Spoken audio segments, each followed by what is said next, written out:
A very good morning and welcome. You're watching Good Morning Sri Lanka. Today is the 13th of June and we're so glad you joined us. And good morning, Premi. Good morning, Prashant. Exciting to do the show again. And, yes, after a very, very long time. Yeah, many reasons for us to get excited about today's show. One of it is which we're going to have a conversation with Brian Thomas about the cricket match happening later today.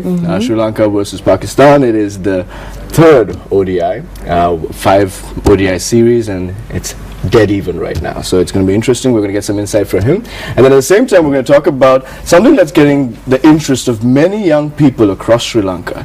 It's turning out to be not just a hobby, a very professional industry as well. We're talking about a photographic exhibition which is coming up very, very soon, just a couple of days from now, from the Sri Lanka Photography Society. And we do have a couple of guests in studio with us to talk to us about that all in a little while. So it's going to be exciting about that. One thing, Premi, I've noticed is that many young people across the country, regardless, not just in Colombo, are just falling in love with this hobby, or some for them it's turning out to be a career of capturing images, sharing it with their friends, and now with Facebook and now with so many other social media outlets, they're able to share with the world and they realize, hey, I'm pretty good at this. I think it's a lot easier to do photography now than it was before, because before you had to get a manual camera and then you had to shoot it and then get it developed, a lot more process. But you can do everything by yourself now, and your phone is very handy as well. Yeah, so that's one reason I know that many people are pretty interested in it. But right now, as we promised at the beginning of the show, we do have Mr. Brian Thomas joining us on the show. We're going to talk about today's one-day match, just a little bit of a sneak preview if you're interested in knowing what we might be expecting. Mr. Brian Thomas, are you online? Yes, of course, yes. Good morning and welcome on the show. Thank you very much indeed for greeting me, and a warm welcome to all our viewers as well. Okay, we're talking about the ODI match, and obviously it's dead even right now, going into the third match at the Premadasa. What are your predictions and what are some insights that you'd like to give our viewers this morning? Well, what Sri Lanka has to be concerned about is that Pakistan has played very good cricket at the R. Premadasa Stadium. They have 9 wins at this venue. In fact, I remember when I was with the team as the media manager during the World Cup, we played Pakistan, and how effective Shahid Afridi was on that particular pitch, because it is a newly laid wicket and the Pakistan's firepower in bowling is excellent. But having said that, I reckon where the Pakistanis will have to work a little bit is their consistency in their fielding. I think their fielding is awful, to be very honest. I mean, they've missed a lot of opportunities both in the first ODI and the second ODI. Their catching was not very good.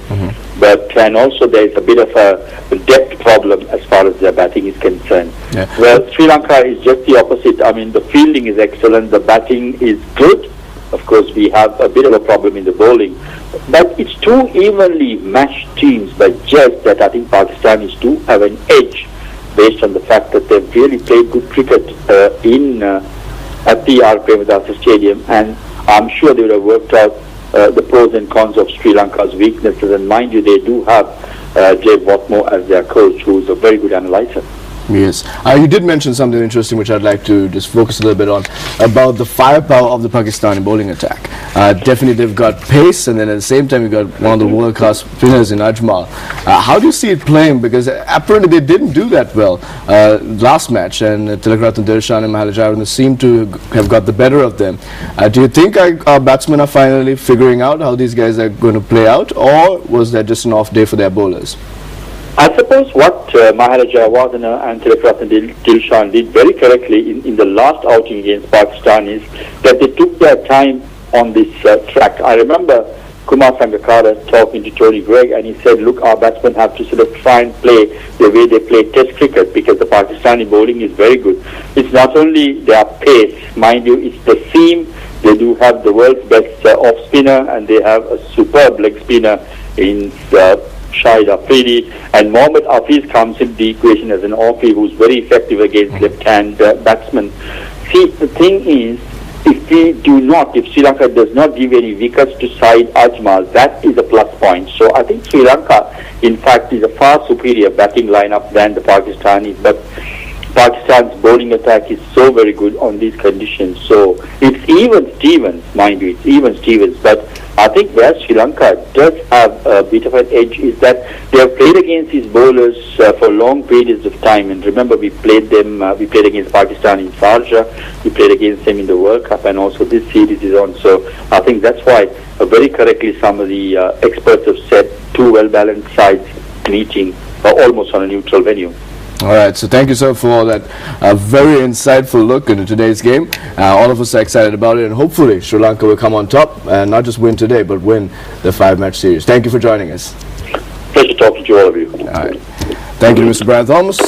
Interesting premiere. I know you're not the biggest fan of cricket, and I've been trying to convert you for a while. Oh, I watch, but I prefer the shorter ones rather than the very long ones. But hopefully this kind of insight and kind of inside look into what things are going to be like may spike the interest within you. Yes, it does spike the interest just a little bit. Yeah, you can see the sarcasm there. But anyway, we want to encourage you to keep watching the matches. It is important that we win. For those of you in and around Colombo, from what we hear, the prices of tickets are getting pretty reasonable, and you should go support Sri Lanka. Has to win today because it's been a while. We've been really doing well in a lot of cricket series. We just don't seem to win the series. We play good cricket, we just lose 3-2 all the time, and it's about time we won a series and won it well. It's high time. High time. Right. Now we are going. The focus is turning into photography today, and we are going to be talking a lot about photography. And first up, we're going to be taking a look at a book which has been several years in the making. An American photographer has been following the Esala Perahara for quite some time, and the book is by Michael Sonaki. He's pretty famous, and there are some very remarkable photographs in that. So there's only 1,200 copies of this book out. So it is a chance for you to take a sneak preview into this book as well. Yeah, and actually we do have a sneak preview for you in case you're wondering whether do I need to buy this. Actually, this stuff is pretty amazing. So right now we're going to show you some of the pictures of this book, and you may be interested in what we have.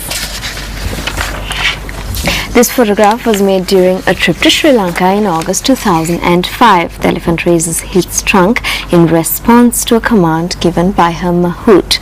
The buildings in the background are the temple complex of the shrine of the sacred tooth relic. And the next one, this is Kandy Street scene, and moving on, we've got the Kandy Perahara in 2008. And next, a policeman says his early morning prayers at the foot of the Well Bodhya. Number 5. The pilgrims sat close to me reading her book in a faint yet audible tones. And these are his takings on it. Number 6. With his elephant nearby, a mahout sleeps in the early morning light. And number 7. This is a fortune teller that got the photographer's attention in 1998. And number 8. And the next one is under the full August moon, a large temple tusker leaves the Dalada Maligao carrying the sacred tooth relic casket. Number 9. The Hindu Kavadi practice includes the piercing of the tongue and cheeks with a long needle like rods. The devout wince in pain as the spike goes through their skin and flesh, but they soon seem to become accustomed to the discomfort and proceed with the ongoing rituals. Next one's 10. This 2009 Kandy Esala Perahara in full glamour. And number 11, tourists gather in close proximity to a group of elephants. And number 12, our final one. The elephant carries palm fronds near a topiary shaped into the wheel of Dharma. I'm sure there's 2 more. Number 13. This photograph was made midday in Sri Lanka's high mountain area at the Peradeniya Botanical Gardens. These spectacular gardens, established in the 14th century, are believed to be the oldest public gardens in the world. Goodness. Number 14.